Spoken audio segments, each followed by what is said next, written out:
everybody. Welcome back. Happy Tuesday. My name is Erin. I am a registered dietitian, and this is our second installment of Q&A with the dietitian. So I am going to give everyone just a few minutes to pop on. I do have a few questions that have come in, so I'm going to answer those, and I will continue answering. Sorry about my dog. As you can tell, I am no longer in sunny Florida. I am back in sort of cloudy North Dakota, but that's okay. Home sweet home, right? Okay, so I have some questions that have come in that I will answer, and then I also have a couple topics that I was going to share, and then I'll continue answering questions as they come in. So the first one is from Heather. Heather wants to know, what is a good snack for after a run? Heather, that is a great question. So not even after a run, but after a workout in general, we do need to refuel our bodies. And the reason why is because depending on the length and the intensity of your workout, you have depleted some essential energy that you do need. Now, granted, we don't want to overcompensate with calories if our goal is to have a calorie deficit for the day, meaning that we burn more than we take in, but we do want to fuel our body properly. So there's a difference between performance nutrition and basic nutrition. But generally, after a workout, your muscles might feel a little shaky, you might feel a little tired, you're definitely probably going to be sweating. So first and foremost, you're going to want to drink some water. You don't need to do a sports drink. If that's your jam, go right ahead. If you would like the sugar and the electrolytes, good old-fashioned water is going to be all you really need. And this isn't talking like post-marathon. This is just after maybe a 2-3 mile run, a 45-minute circuit class, something like that. Then you're going to want to replace some of the carbohydrates. So when we burn carbohydrates, our body taps into glucose. So any immediate glucose that's just flowing around in our blood, that's going to get used first. Then it's going to start tapping into the blood cells and pulling some of that out. Then it's going to start going into our muscle cells, and that's called glycogen, and pulling that out. So when you start feeling that extreme fatigue, there's a good chance that you're a little glycogen depleted. So long story short, you want to replace your carbohydrates with a, I would say 100 to 150 calorie snack, depending on when your next meal is going to be. Something easy would be like one of those Chobani yogurt drinks, or even just a container of yogurt, or a piece of fruit, maybe an apple and a handful of almonds, just so you have a little bit of that carbohydrate to replete your energy stores, a little bit of protein to help build any muscle that's been broken down during your run or during your fitness routine that needs to be built back up, and then a little bit of fat for satiety. So, fruit, handful of nuts, trail mix. I usually keep a thing of trail mix in my gym bag, and that's kind of my go-to post-workout snack because it's easy. You can get the single serving packets. They're roughly 100 to 150 calories. So if you're going to be eating, a meal, you want to eat within, 2 hours of that exercise too, so you can make sure that you're actually getting full nutrition. But this is just going to be that little snack. So, and I can talk more about macronutrients later on in our talk today. Heather also wants to know, what is a good snack for midday just because I'm hungry? Okay, another great question. First of all, let's look at why you're hungry. Are you truly hungry? Are you truly needing to fuel your body? Or are you bored? Or are you thirsty? There is so many reasons why we eat, and not at the top of that list is because we're actually needing fuel. So that's where the first thing you want to do is you want to look at your hunger scale and your timeline. If 10 is completely full and 1 is absolutely starving, if you are less than a 5, it's time for a meal or a snack. So if you were going to be having a snack, let that snack take you to about a 6 or 7. If you're going to be having a meal, it can take you up to about an 8. So, you know, with a meal, you're going to have more food. It's going to tide you over longer. The point of a snack is to make it so when you go to have that meal, you're not bringing yourself to a 10 because you were so hungry. So it's really important that we look at that intuitive part of why we're reaching for the snack. One thing that you can also do is if you find yourself going to that snack cupboard or opening that fridge, drink about 6 to 8 ounces of water. You know, rehydrate yourself and then kind of evaluate what that snack is. And then, like I said in my, I had an answer similar to this last week. Keep those healthy snacks readily available. You know, now's a perfect time to reorganize your pantry, reorganize your cabinets. Make sure that when you go to that fridge, your carrot sticks and your apple slices and those things are in front, you know, not yesterday's cheesecake or whatever. When you open that cupboard, make sure that you have those, you know, maybe you have that trail mix right in front, or maybe you have that handful of dried fruit so you're not just reaching for the chips or things like that. So it's, you know, snacks are important because they do keep us in a kind of a steady fed state, so we don't have those peaks and valleys, which will often happen. We'll be really, really hungry because we didn't eat breakfast, and then we'll get super full, and then we'll kind of go back down again. And so when you are eating meals and snacks, you're kind of keeping your blood sugar like this, so you don't have the high energy, low energy, high energy, low energy, if that makes sense. So feel free to pipe in with any questions on any of this. Ooh, Anna wants to know about items she can choose to have a fiber-rich meal or snacks. So here's the deal on fiber. Fiber is pretty darn important. It is kind of your body's own, it's one of the ways that you can actually detox a little bit in a natural way, because think of it as, if you think of your bowel as a subway station, and you think of what moves through the bowel as the train, okay, fiber is what's going to keep that train moving, if that makes sense. And along with that, it's going to pull extra things that your body doesn't necessarily need. Excess cholesterol, you know, things that don't need to be hanging around in your gut anymore that are going to make you kind of feel heavy and full. Fiber is going to help with that.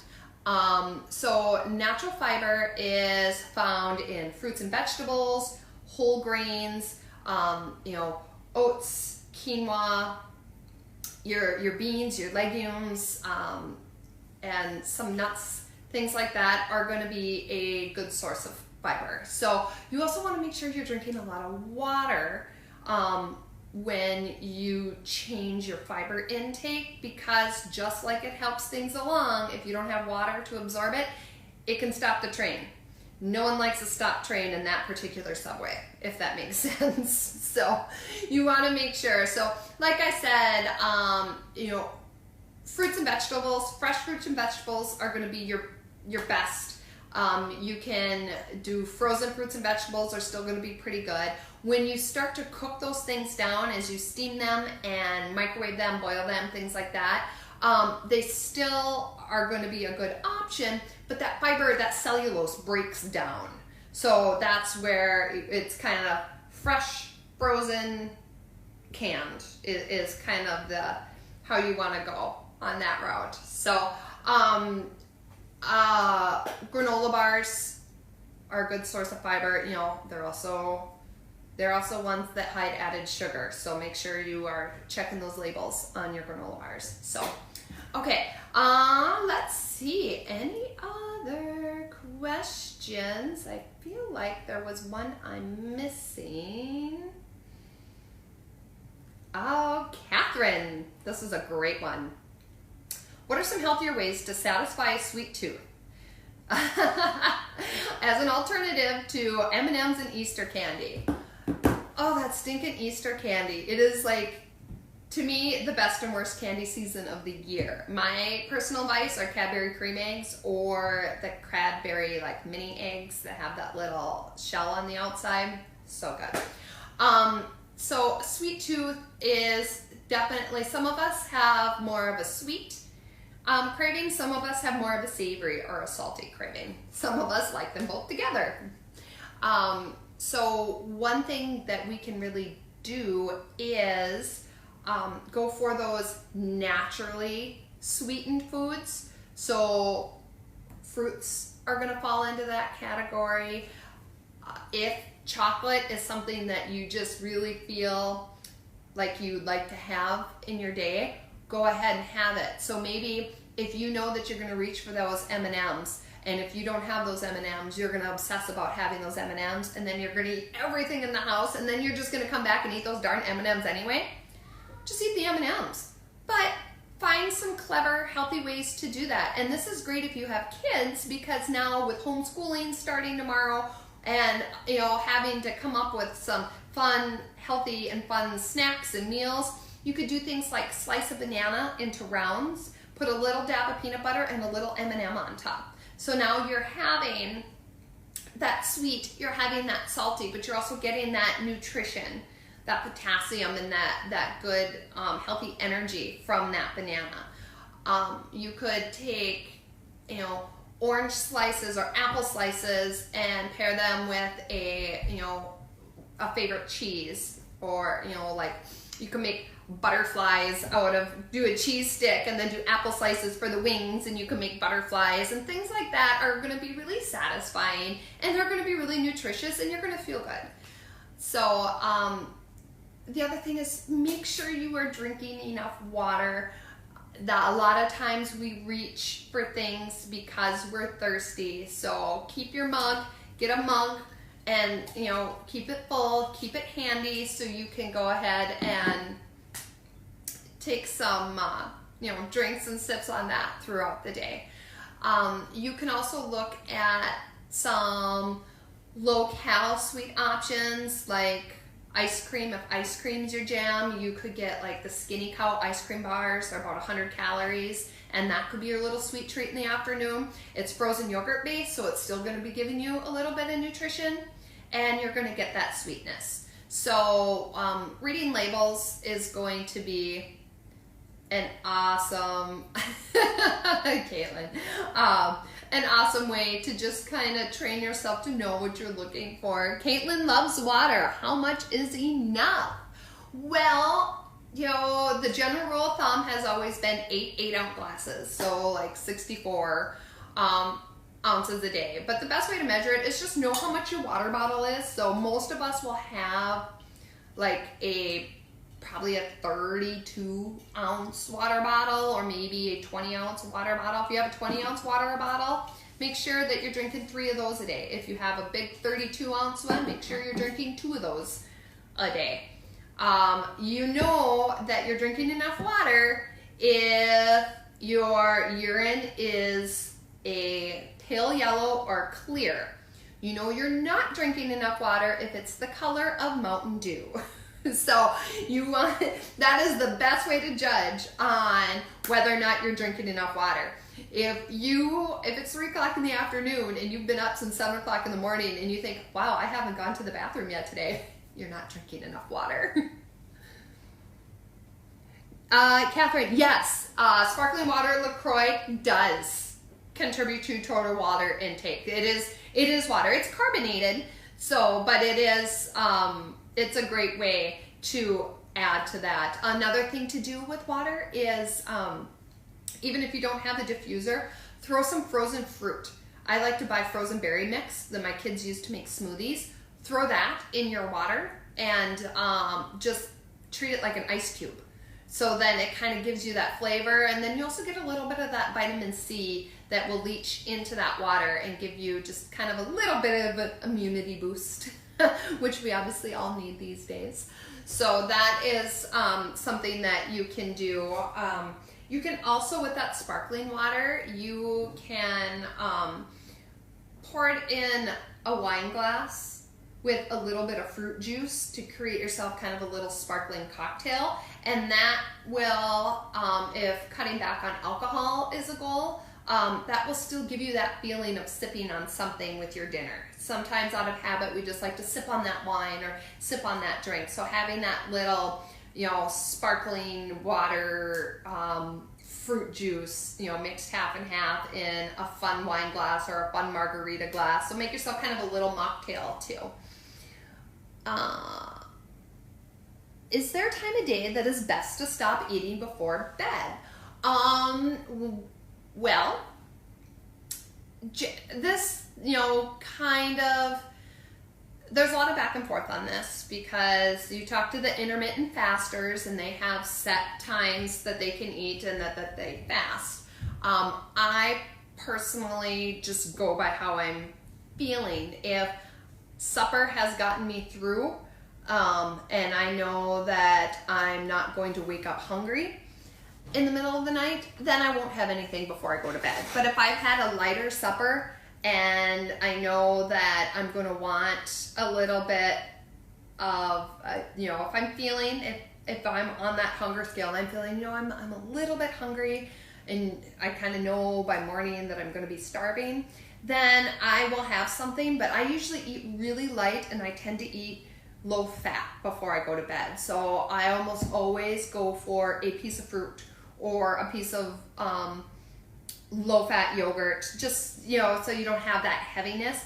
But, even if it was, a piece of peanut butter toast or whatever it is that's going to get you through, because sometimes we wake up at night because we're hungry.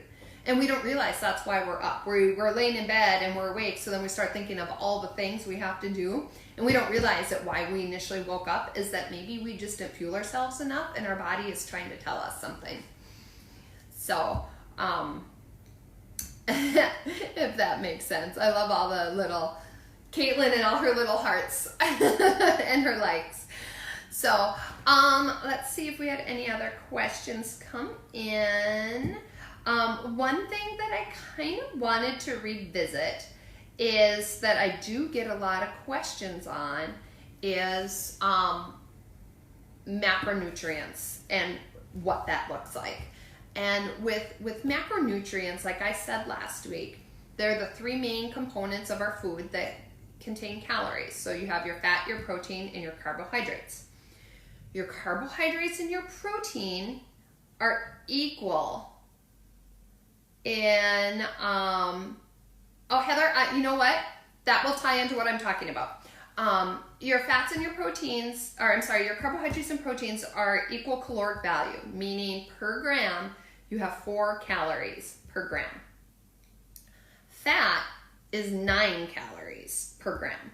So fat used to get a super bad rap, like back in the 80s when, Snackwell cookies and everybody just went low fat, because that was what the recommendations were, because we were starting to see increase in heart disease, we were starting to see strokes, we were starting to see atherosclerosis and high cholesterol and hyperlipidemia and all that fun stuff, especially in women.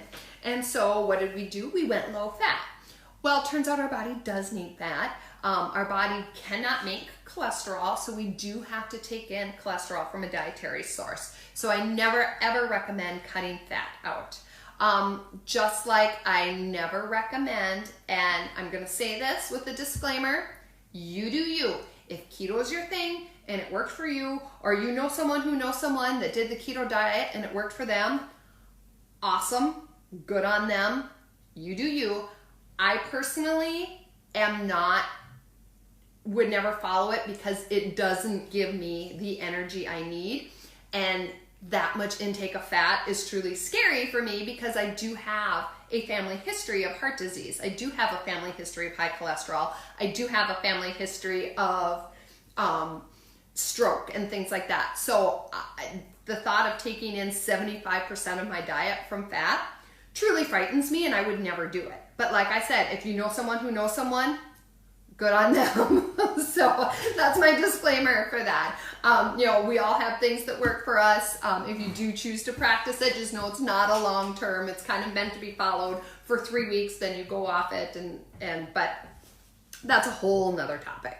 So when we come back into macronutrients, like I said, the number one fuel source for your body is carbohydrates. So we don't want to cut carbs out.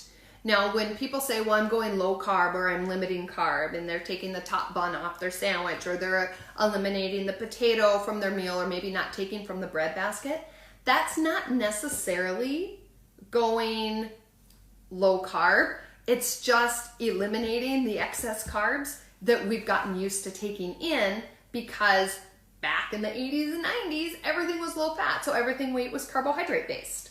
So that's where I think people are confusing adequate carb with being low carb.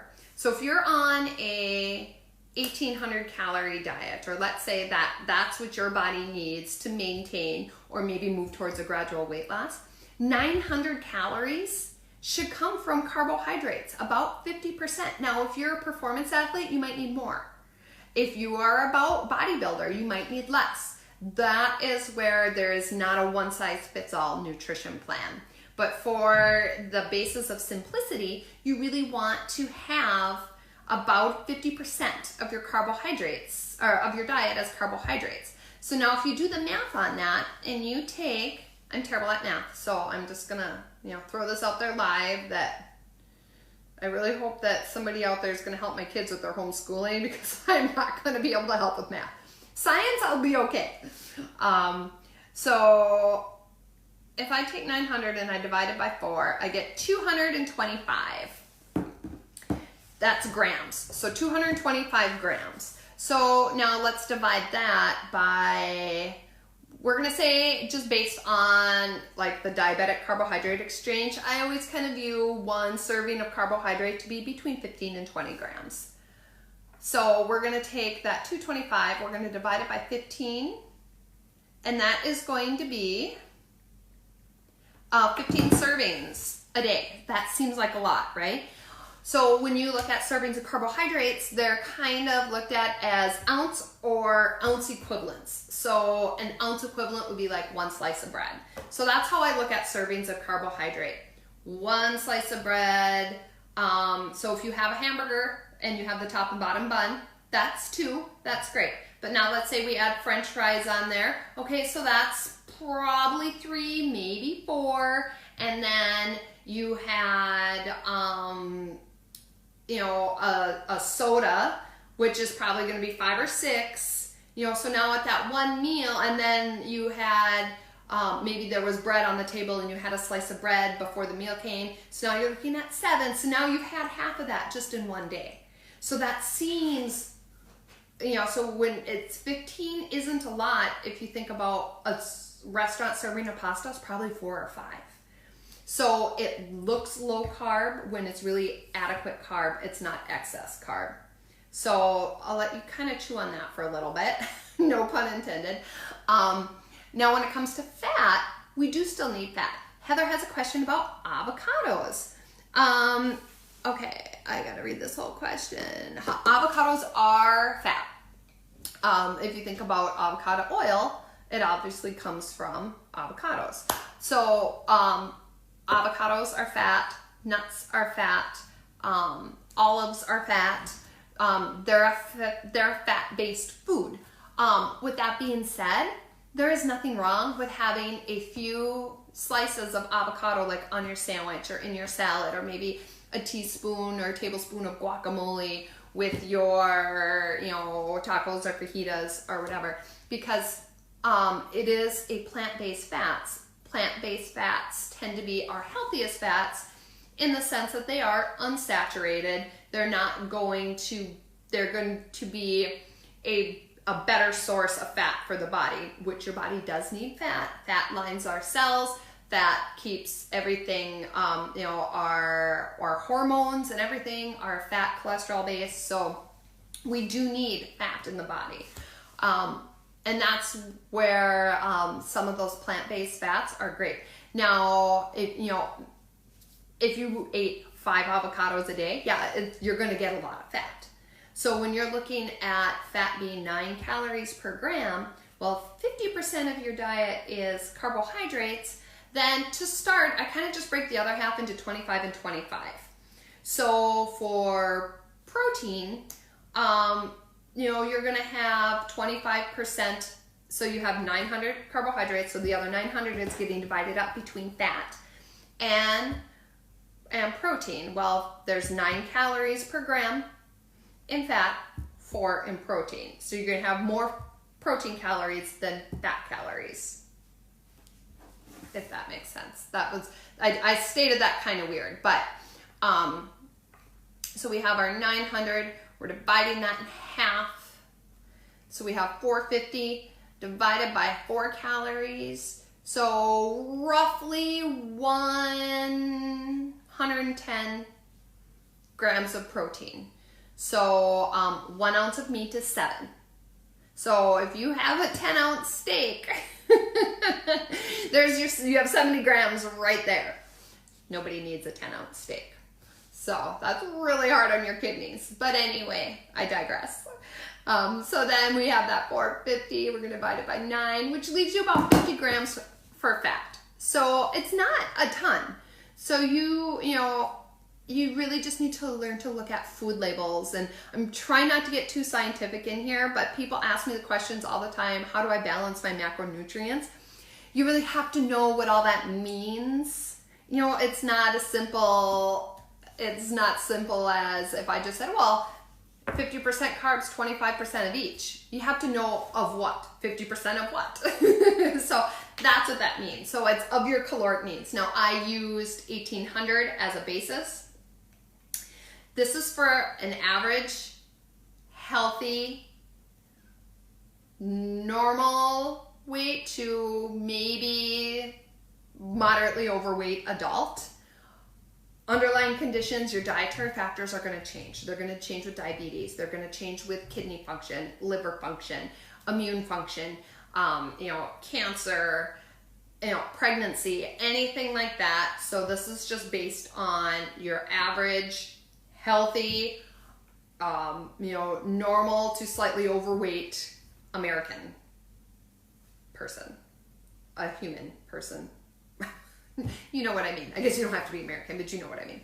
The guidelines are they're the U.S. dietary guidelines for Americans. So anyway, okay, where are we at time-wise? Okay, so we are almost done for today. Any other questions? I hope that wasn't too complicated. Please feel free, as you're watching the replay of this, to post more questions that you may have. And then I can also break down, I can post kind of the breakdown of the equation or of the math I did on that, just to give you a better idea of how to figure that out. So if there is nothing else, I am so thankful that you took the time to listen to me today. Hopefully I answered some of your questions. If not, then hopefully it just kept you occupied for a half hour to listen to me talk about fats and proteins, which I get abnormally excited about because I'm a huge nerd. But anyway, it's good to be home. I'll have, I had a yoga video for you this morning. Hopefully you all got a chance to watch it. I have Pilates coming at you on Thursday, I believe. So we are going to do our best to keep information and items coming at you to keep you healthy and happy. And I am hoping you're all safe. I am quarantined for the next 14 days and I'm on day 1, and so far I've only lost my cool once. But it'll be good. We're in this together. So, all right, you guys all take care. Bye-bye.